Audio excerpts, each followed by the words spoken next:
কিছু বাজে অভ্যাস আছে। আছে বললে ভুল হবে। আসলে এখন বাজে অভ্যাসগুলো বুঝতে হয়ে গেছে। আগে এমন ছিলাম না। খুব চঞ্চল আর ছটফটে টাইপের একটা মেয়ে ছিলাম। আর এখন পরিস্থিতি কেন জানি থমথমে আমার ঊর্ধ্বে, আমার উল্টো দিকে চলে। পরিস্থিতি আমাকে বুঝতে পারে না।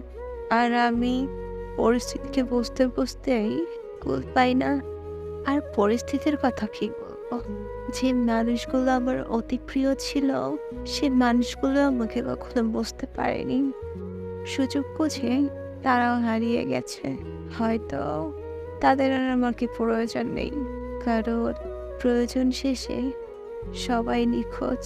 সবাই প্রয়োজনের কথা ভুলে যায় যে মানুষটা আমার জন্য কি করেছে। সবকিছু মিলিয়ে বিয়োগ করে দেখলাম আমি ছাড়া আমার আশেপাশে কেউ নাই।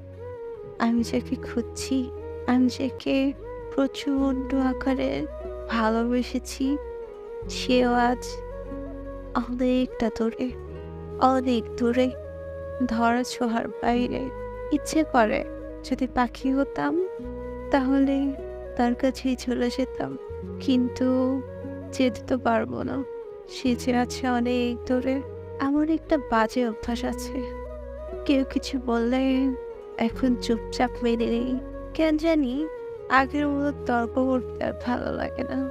আগের মতো আর তাদের কথাও শুনতে ইচ্ছা করে না। যদি কিছু বলেও চুপচাপ মেনে নেই। এখন আমি আমার মতো থাকতে পছন্দ করি। আর মনে করি আমি ছাড়া আমার পাশে কেউ নাই।